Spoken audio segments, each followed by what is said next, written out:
G'day all, and welcome back to Murder Valley. In my last video I asked for a bit of assistance with suggestions if anyone else had ideas for castings that could be added to the RX3 and the Toyota Corolla for a racing class. And a few people gave me some suggestions, some of them mostly on Facebook, etc., because I shared the video links there. But what I've made a decision, I've acted on it, and what I've come up with is the Alpha Giulia. I actually did look it up, and apparently, according to Google, that is how it's pronounced. So, one of the problems I had with the Giulia was because the Bulldog chassis is quite long, the clearance in the front, so the original bumper bar that was fitted there, by the time I tried to make enough clearance for the front bumper underneath panel, because it had like the panel like this, because obviously I glued that was the original base, and then I cut the center out because I don't need it anymore. So the original panel that was there just didn't have enough length in it, so I've made it out of 3 layers of 1.5mm white styrene and just shaped each one as I've gone through, and it's actually, I think what sort of brought it together. I quite like the little air ducts that I've dropped in the front that I've popped under the headlights. I reckon they look all right. Then the next thing was the rear wing. So because the Giulia is actually quite a shapely car, I've actually carved a bit of shape into that. Now I've never. It's almost like I've had a game changer. I'm using these blades, etc., that are made for stencil knives and scraping. I've never done it that way before, and I'm actually having, it's more like a carving sort of process. It's working pretty well for me. So I've got these nice shapes, and it might be difficult to pick up, but I'm stoked with the way that's come up. And then I bought a hole punch, and it basically punches discs out of plastic, etc. So I get my styrene, put it in there, and then I get a result something like this. So when I've made flares for this, that would be a front one, what I've done is I've just made a complete circle like that, shaped the outside, cut it in half, and there's 2 flares in one go, and then glue it to the car and shape it. So here's one I've prepared for another car, which I'll show you just shortly, but I think that looks at home with the Corolla and the RX3. There's only one problem though. Japanese, European. We need something to balance it out. So thinking about the last hour or so before I've started making this video, I've made a decision that I'm going to drop another European car in. So what I'm going to do is I'm going to include the Matchbox version of the BMW 2002. Now I made one of these in the past for the Tommy Turbo, and it's a bit like this is. I made it without windows. I don't like that look anymore, and I used to resin cast straight off bodies that were painted, and look, obviously I bare metal them now so I can get better body lines, etc., in them, and yeah, so I've got to do something better than this rear wing shape, and it's just it's all too smoothed out. It's like a half-used bar of soap. So I've always wanted to do this body justice. So now's my chance, and I think this is the perfect category to put it in.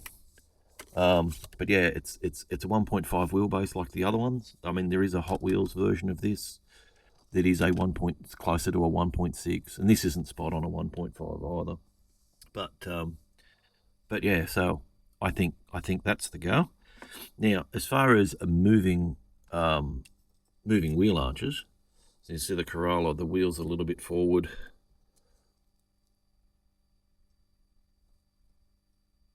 So once I put my plastic wheel arch on there, and it hides the fact that it doesn't match up, I just glue that on and then file it, shave it, scrape it, whatever I have to do to try and get it down there, but to the shape it needs to be. But I think that 1.5mm, that's about the right width to match up with what's on the front. So I'll show you an example of what I'm going to do with the Mazda RX-3. So the Mazda RX-3, it's quite a way out, and these guards are quite dominant in the look of the car, so I need to get them right. So what I've done is I've ground some width off the original flare, but I've left the base of the flare, so I've got a starting point, and then I'm going to glue this in place. So my first course of action here, so the Mazda actually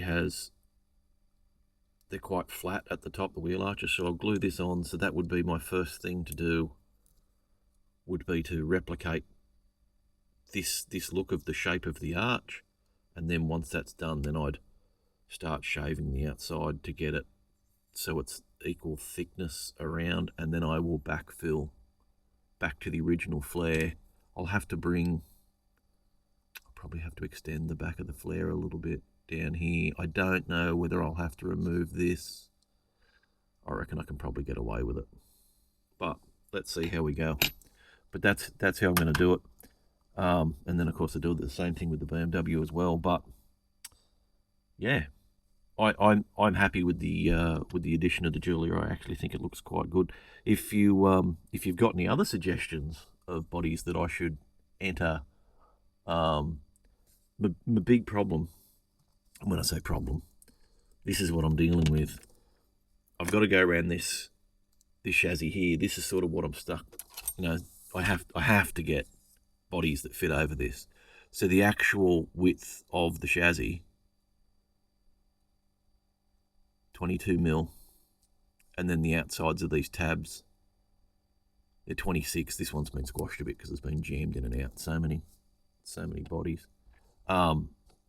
So yeah, trying to get around these dimensions, and of course the long front that comes so much past the front wheels. Now I could do something similar to what they do to a Tony Turbo. I could cut it off, because you don't really need that bumper, but I don't really want to have to cut my chassis, so I'd rather modify the bodies to fit the chassis rather than the other way around. But yeah, so once I get all these done, obviously then I build internal mounts so they clip in. But racing for a couple of years and using resins taught me the tolerances I need in my internal mounts so that they don't fall off during racing. And I'm happy to say that I think that my bodies stick on just as good as AFX, if not better. But yeah, but anyway, if this is your first time looking at my channel and you like the sort of stuff here, I've got a few other things that may be of interest for you to watch. If you're a diecast guy and you've never raced slot cars before, especially if you're a Hot Wheels or diecast modifier, this is something, this could be for you guys. Like, we want more of you guys to come in and join up part of the hobby. The big thing, there's a lot of chassis out at the moment, but not many bodies. AFX have been starting to bring out some really good stuff. So they brought out these 4F1 cars, which I applaud. I applaud AFX for. These are some older ones. I applaud them, but come on, they're all mostly red and black. This is the only more colours, more team liveries. If you can't do it because of rights, etc., please bring out plain white ones. So the guys who are really creative, who can do their own liveries and stuff, like let the customizers take over and build the rest of the thing. It'd be a great idea. I know there's a couple of guys doing it already, but yeah, if AFX would bring it, they'd sell more cars. Bring out some plain ones so that more and more guys can get involved in it. But anyway, there's more and more people joining this hobby who are doing customizing things, which is great, because a lot of these chassis don't, there's not a great deal of bodies, and there's certainly things I can't imagine AFX bringing out a Giulia, for example, or a 72 Corolla GT Levin, or a RX-3, or even the BMW 2002. These are things that I like, and everybody else likes the stuff they like, and that's great. Get some chassis, customize some stuff, make it available to a few others. Let's help build the hobby. This is what we want. I'm encouraging other people to, to get on and be part of this. Host lots, you can actually hold proper race meets at home in your garage space with a decent sized track, not like 132 or 124. This is something we can actually achieve. Why aren't there more people doing it? I don't know. Anyway, I hope this inspires someone to want to get involved and have a go themselves. If you need some tips on how to do stuff, message me. But if you're just going to get on and ask me, I'm not going to tell you every single little thing. You've got to have a bit of a go, but I'm willing to assist. I'm willing to help. So yeah. So anyway, get customizing. Have a go. Thanks for watching. If you haven't subscribed to my channel, please consider subscribing. Yeah, hopefully I'll see you on the next one.